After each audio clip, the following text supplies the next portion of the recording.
नमस्कार साथियों, आज हम पढ़ेंगे इतिहास का अध्याय 1 जिसका नाम है यूरोप में राष्ट्रवाद का उदय। इसका भाग 2। इससे पहले भाग 1 में हम पढ़ चुके हैं राष्ट्रवाद के बारे में और कैसे यूरोप के अंदर राष्ट्रवाद की भावना फैली इसके बारे में। इस भाग में हम पढ़ेंगे यूरोप और इटली का एकीकरण और इनके अंतर्गत किन व्यक्तियों का महत्वपूर्ण योगदान रहा उनके बारे में पढ़ेंगे। तो आइए शुरू करते हैं।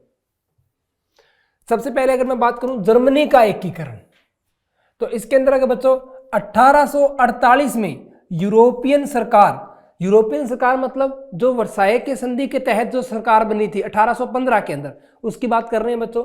तो यूरोपियन सरकार ने बहुत कोशिश की कि वे जर्मनी का एकीकरण कर दें, परंतु यह ऐसा नहीं कर पाए। यानी कि वो जो यूरोपियन सरकार थी वो जर्मनी का एकीकरण नहीं कर पाई, क्योंकि राष्ट्र निर्माण की यह उदारवादी पहल राजशाही और फौज की ताकत ने मिलकर दबा दी। उदारवादी का मतलब बच्चों कि हर एक व्यक्ति को आज़ादी मिले और हर व्यक्ति कानून की नज़र में समान हो। तो इस सोच को राजशाही यानी कि राजा के शासन ने और राजा की फौज ने मिलकर क्या कर दिया, दबा दिया। और इसी के कारण, क्योंकि देखो बच्चों एकीकरण क्यों किया जाता था, अलग अलग जगह अलग अलग शासकों का शासन हुआ करता था। तो अब क्या करना काम प्रारंभ किया था कि सबको एक करके एक बड़ा राष्ट्र बनाने का कार्य प्रारंभ किया गया था। पर उन जो अलग अलग शासक थे उनकी राजशाही ने और उनकी फौज की ताकतों ने ऐसा नहीं होने दिया। उसके बाद प्रशा ने यह भार अपने ऊपर लेते हुए कहा कि वे जर्मनी का एकीकरण करके ही रहेंगे। यानी कि प्रशा साम्राज्य ने इस बात के लिए हामी भरी कि हम जर्मनी का एकीकरण करके रहेंगे। उस समय प्रशा का मुख्यमंत्री ओटोमन बिस्मार्क था, जिनका नाम बच्चों आपने सुना होगा। और ये देखो बच्चों, ये जो साम्राज्य आप देख रहे हो ये 1866 तक का जो साम्राज्य है प्रशा का, उसके बारे में दिखाया गया है। ऐसे आप अलग अलग साम्राज्यों के बारे में देख सकते हैं। और इसके 3 साल बाद 1871 के अंदर फ्रांस का भी ये भाग प्रशा ने विजित कर लिया था, जिसके बाद आप देख सकते हो पूरे प्रशा के अंदर या पूरे यूरोपियन के अंदर प्रशा ही था, जिसके कारण प्रशा ने जो एकीकरण का काम था वो बड़ी आसानी से किया था। प्रशा ने एक राष्ट्रीय एकीकरण के आंदोलन का नेतृत्व किया। यानी कि इन्होंने जैसा कहा कि हम जर्मनी का एकीकरण करेंगे, हम यूरोप के एकीकरण में सहयोग करेंगे, तो उसके तहत उन्होंने कहीं न कहीं अपना कार्य प्रारंभ कर दिया। और 7 वर्ष के दौरान ऑस्ट्रिया, डेनमार्क और फ्रांस से 3 युद्ध में प्रशा की जीत हुई और एकीकरण की प्रक्रिया पूरी हुई। यानी कि जैसे जैसे राज्यों को जीतते गए उन्हें एक करते गए, अपने में मिलाते गए और एक बड़ा राष्ट्र का निर्माण करते गए। और जनवरी 1871 में वर्साय में हुई एक समारोह में प्रशा के राजा विलियम प्रथम को जर्मनी का सम्राट घोषित कर दिया गया, क्योंकि जर्मनी का एकीकरण करने में सहयोग कर रहे थे, जर्मनी को एक बनाया। अब जो पूरा जो एकीकरण के बाद जो जर्मनी था, अब उसका सम्राट किसे बनाया गया, विलियम प्रथम को बनाया गया। मैं बात करता हूं बच्चों इटली का एकीकरण, कि इटली का एकीकरण कैसे हुआ। तो इटली के एकीकरण के अंदर हमें कुछ लोगों पर, जो महत्वपूर्ण लोग थे जिन्होंने इटली के एकीकरण में योगदान दिया, उनके बारे में देखेंगे। इससे पहले हम देखते हैं कि इटली का एकीकरण क्यों जरूरी था। तो इटली अनेक वंशानुगत का मतलब होता है बच्चों जो वंश दर वंश, पीढ़ी दर पीढ़ी राज करते हैं। तो वंशानुगत राज्य तथा बहुराष्ट्रीय हैब्सबर्ग साम्राज्य में बिखरा हुआ था। यानी कि इटली के अंदर कई छोटे छोटे राज्य थे जिनमें कई वंशानुगत शासक थे, और सबसे बड़ा जो साम्राज्य था वो हैब्सबर्ग साम्राज्य था। यानी कि इटली जो था कई भागों में टूटा हुआ था इटली के एकीकरण से पहले। अब मैं बात करता हूं कि इटली एकीकरण की प्रक्रिया का अध्ययन करने के लिए हमें 3 लोगों पर विचार करना होगा। उन 3 लोगों के बारे में हम आगे पढ़ेंगे। और उससे पहले अगर मैं देखूं कि इटली एकीकरण से पहले कैसा दिखाई देता था, आप देख सकते हो बच्चों कैसे अलग अलग राज्यों में बंटा हुआ था। वहीं एकीकरण के बाद आप देख सकते हो इटली पूरा संपूर्ण एक राज्य बन चुका था। यानी कि जैसा आज आप इसे देखते हैं वैसा राज्य बन चुका था। तो इटली के एकीकरण में सहयोग करने वाले पहले थे ज्यूसेppe मैसिनी, जिनके बारे में हम अध्याय 1 में पढ़ चुके हैं। इन्होंने यंग इटली नामक आंदोलन चलाया और जिसके फलस्वरूप इटली में एकीकरण की भावना को बल मिला। यह राजतंत्र के क्या थे? घोर विरोधी, यानी कि ये राजतंत्र की जगह प्रजातंत्र चाहते थे। प्रजातंत्र यानी कि प्रजा का प्रजा द्वारा शासन या गणतंत्र। तो 1831 और 1848 में प्रगतिकारी विद्रोही सफलता से युद्ध के जरिए इतालवी राज्यों को जोड़ने की जिम्मेदारी विक्टर एमैनुएल द्वितीय पर आ गई। यानी कि अलग अलग लोगों ने मिलकर इटली का क्या किया? एकीकरण किया। और उनमें एक सबसे बड़ा नाम कौन था? ज्यूसेप्पे मैसिनी। इसके बाद अगर मैं बात करूं तो दूसरे थे गेरिबाल्डी। गेरिबाल्डी का भी इटली के एकीकरण में उतना ही सहयोग रहा जितना कि ज्यूसेप्पे मैसिनी का रहा। आप देख सकते हो बच्चों, ये है गेरिबाल्डी। गेरिबाल्डी इटली का महान क्रांतिकारी था जो मैसिनी का सहयोगी व समकालीन था। यानी कि मैसिनी और गेरिबाल्डी ने एक साथ मिलकर, यानी कि मैसिनी अलग जगहों का एकीकरण कर रहे थे, उसी समय गेरिबाल्डी अलग स्थानों का एकीकरण कर रहे थे। उसने लाल कुर्ती नामक सेना तैयार की जिसकी सहायता से उसने ऑस्ट्रिया को हराया और उसने इटली की स्वतंत्रता के लिए कई आंदोलन किए। यानी कि मुख्यतः इन्हें एक आंदोलनकारी या क्रांतिकारी के रूप में माना जाता है, जिन्होंने युद्ध के माध्यम से, मैं कह सकता हूं कि युद्ध के माध्यम से इन्होंने इटली के एकीकरण में क्या किया? अपना सहयोग दिया। और तीसरे थे बच्चों कावूर। ये आप देख सकते हो, ये है कावूर। तो कावूर ने क्या सहयोग किए देखते हैं। कावूर को इटली का बिस्मार्क माना जाता है।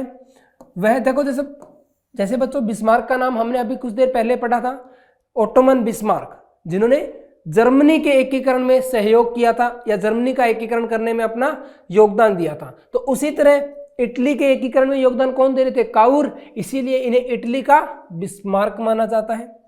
वह इटली के सर्जिनिया राज्य का प्रधानमंत्री था। उसने सर्वप्रथम अपने राज्य को इटली में मिलाने का कार्य किया, यानी कि खुद से ही वो काम प्रारंभ कर दिया। इटली एक अलग राज्य था और इनका जो मैं बात करूं सर्जिनिया जो राज्य था, यह एक अलग राज्य था। ये खुद सर्जिनिया राज्य के प्रधानमंत्री थे। तो इनका पहला काम यही था कि इन्होंने सर्जिनिया को इटली का ही भाग बनाया, यानी कि एक इटली का एकीकरण क्या कर दिया? प्रारंभ कर दिया। यानी कि इन्हें खुद के अंदर किसी भी प्रकार का सत्ता मोह नहीं था और इन्होंने सत्ता का ध्यान न रखते हुए सीधा सीधा अपने राज्य का जो एकीकरण है वो इटली के अंदर कर दिया और वहीं से इन्होंने एकीकरण की शुरुआत किया, प्रारंभ किया। ब्रिटेन का एकीकरण, जैसे कि बच्चों आपको पता है ब्रिटेन कुछ राज्यों का समूह है जिसके अंदर आयरलैंड का कुछ भाग, वेल्स, इंग्लैंड, ये जो क्षेत्र है बच्चों ये मिलकर बनाते हैं ग्रेट ब्रिटेन। देखते हैं ब्रिटेन साम्राज्य में अंग्रेजी या अंग्रेज, वेल्स, स्कॉट या आयरिश जैसे समाज थे। औद्योगिक क्रांति के बाद ब्रिटेन का आर्थिक शक्ति या ब्रिटेन की आर्थिक शक्ति बहुत ज़्यादा बढ़ गई थी। तो ब्रिटेन के अंतर्गत कौन कौन से देश आते थे? अगर मैं आज के हिसाब से देखूं तो स्कॉटलैंड, आयरलैंड का कुछ भाग और वेल्स और इंग्लैंड, ये चार राज्य आपस में मिलकर क्या बनाते हैं? ग्रेट ब्रिटेन बनाते हैं। और इंग्लैंड और स्कॉटलैंड के बीच एक्ट ऑफ यूनियन से United kingdom of great Britain का गठन हुआ। यानी कि अब इस पूरे राज्य को क्या कहना प्रारंभ कर दिया था? Great Britain.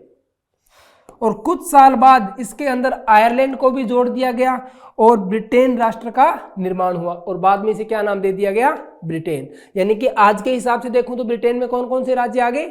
स्कॉटलैंड, वेल्स, अंग्रेज यानी कि इंग्लैंड और आयरलैंड। तो ये चार राज्य मिलकर क्या बनाते हैं? ब्रिटेन बनाते हैं। अब मैं बात करता हूं कि राष्ट्र के निर्माण के बाद, यानी कि जब ब्रिटेन का निर्माण हो गया, जिसे अब ब्रिटेन कहना प्रारंभ कर दिया, तो उसके बाद ब्रिटेन को एक राज्य का दर्जा दिया गया, जिसके तहत राज्य का दर्जा देने के बाद उसका खुद का एक राष्ट्रगान लिखा गया, अंग्रेजी को मुख्य भाषा बनाया गया और ब्रिटेन का राष्ट्र ध्वज भी बनाया गया। यानी कि ब्रिटेन को पूर्णतः एक राज्य का दर्जा दिया गया और इन सभी साम्राज्यों को, जिनके अंदर इंग्लैंड, वेल्स, स्कॉटलैंड और आयरलैंड था, इनको ब्रिटेन के अंतर्गत ही माना गया। अब मैं बात करता हूं बच्चों राष्ट्रवाद और साम्राज्यवाद की। जैसे कि राष्ट्रवाद के बारे में हम पहले भी पढ़ चुके हैं। राष्ट्रवाद यानी कि अपने राष्ट्र के प्रति प्रेम की भावना, और इसी के साथ हम आज यहाँ पढ़ेंगे साम्राज्यवाद। साम्राज्यवाद का मतलब होता है बच्चों कि जब कोई देश अपने देश की शक्ति को बढ़ाता है, यानी कि अपने साम्राज्य का विस्तार करता है, भूमि को अधिक से अधिक भूमि को ग्रहण करने का प्रयास करता है, तो उसे बोलते हैं साम्राज्यवाद। अब उसके लिए वह किसी भी प्रकार के तरीके का उपयोग कर सकता है, यानी कि अपनी आर्मी को बढ़ावा देकर या किन्हीं भी कूटनीतिक संबंधों के कारण, यानी कि साम्राज्य का विस्तार करता है, तो उसे कहते हैं साम्राज्यवाद। और अपने राष्ट्र के प्रति प्रेम की भावना क्या है? राष्ट्रवाद। तो यहां देखते हैं अपने कि 1871 के बाद यूरोप में गंभीर राष्ट्रवादी तनाव का स्रोत बाल्कन क्षेत्र था। यानी कि अगर पूरे क्षेत्र की बात करें तो यूरोप में बाल्कन क्षेत्र ऐसा था जो राष्ट्रवादी तनाव, यानी कि जिसके अंदर राष्ट्रवाद की भावना सर्वाधिक थी। और इस क्षेत्र में भौगोलिक और जातीय भिन्नता थी। इसमें आधुनिक रोमानिया, बुल्गारिया, अल्बानिया, क्रोएशिया और सर्बिया शामिल थे। यानी कि अगर मैं बाल्कन क्षेत्र की बात करूं तो बाल्कन क्षेत्र के अंदर कौन कौन से राज्य थे बच्चों? Romania, Bulgaria, Albania, Croatia, Serbia आदि शामिल थे। और इन सब क्षेत्रों को मिला के क्या बनता था? बाल्कन। और पूरे यूरोप के अंदर अगर सर्वाधिक राष्ट्रवाद की मैं बात करूं या राष्ट्रवाद की भावना की बात करूं तो वो किसमें थी? बाल्कन क्षेत्र में थी।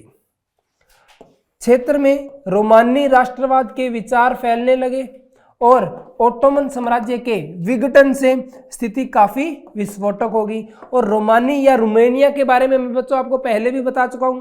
रोमानी या रोमानिया का मतलब होता है धार्मिक दृष्टि से या कोई ऐसे सांस्कृतिक आंदोलन का जो कोई मुद्दा बनता है, तो वह फैलने लगा धीरे धीरे पूरे यूरोप के अंदर। और जो ओटोमन साम्राज्य जो था उसका क्या हो गया? लगातार विघटन होता गया। यानी कि एकीकरण करना चाहते थे, लेकिन यह लगातार क्या हो रहा था? टूट रहा था। उस समय जितनी भी बड़ी शक्तियां थी जैसे जर्मनी, ब्रिटेन, रूस अपनी शक्तियों को बढ़ाना चाहते थे। यानी कि उस समय औद्योगिकरण हो चुका था, हर एक राज्य अपने आप को शक्तिशाली बनाना चाहता था। तो एक शक्ति हासिल करने की एक अलग ही होड़ मची हुई थी, एक अलग ही रेस चल रही थी शक्ति को बढ़ाने के लिए। और बाल्कन क्षेत्र को अपने अपने में शामिल करना चाहते थे। यानी कि देखो, शक्ति का बच्चों सीधा संबंध होता है साम्राज्य विस्तार से, क्योंकि जितना ज्यादा आपका साम्राज्य होगा, जितनी ज्यादा आपके पास भूमि होगी, तो उतनी ही आपके पास संभावनाएं होगी कि आप एक अमीर राज्य या एक अमीर देश बनो, ताकि आपके पास संसाधनों की कोई भी कमी न हो। क्योंकि जितना ज्यादा क्षेत्रफल बढ़ता जाता है संसाधन भी उतने ही ज्यादा बढ़ते जाते हैं। इसके लिए अनेक युद्ध हुए। किन किन के बीच में? जर्मनी, ब्रिटेन, रूस आदि के बीच में अनेक युद्ध हुए। किसके लिए बच्चों? बाल्कन क्षेत्र के लिए। और बाल्कन क्षेत्र में कौन कौन से आते थे? अल्बानिया, रोमानिया, सर्बिया इत्यादि। जिनके नतीजे कुछ भी नहीं निकाला, जिनका नतीजा कुछ भी नहीं निकला और प्रथम विश्व युद्ध हुआ, जिससे राष्ट्रवाद की भावना पूरे विश्व में फैल गई। यानी कि प्रथम विश्व युद्ध के बाद पूरा राष्ट्र, पूरा यूरोप, इसके अंदर राष्ट्रवाद की भावना बढ़ चुकी थी। सैनिकों को एक उच्च दर्जा दिया जाने लगा था, उन्हें सम्मान के नजर से देखना प्रारंभ कर दिया था। तो बच्चों, इसी के साथ हमारा ये अध्याय यही पूरा होता है। इस अध्याय के भाग 1 में हमने देखा था राष्ट्रवाद और राष्ट्रवाद की भावना के बारे में, और इस अध्याय के भाग 2 में हमने पढ़ा ब्रिटेन का एकीकरण, इटली का एकीकरण और जर्मनी का एकीकरण। अब हम मिलते हैं हमारे अगले अध्याय के साथ। धन्यवाद।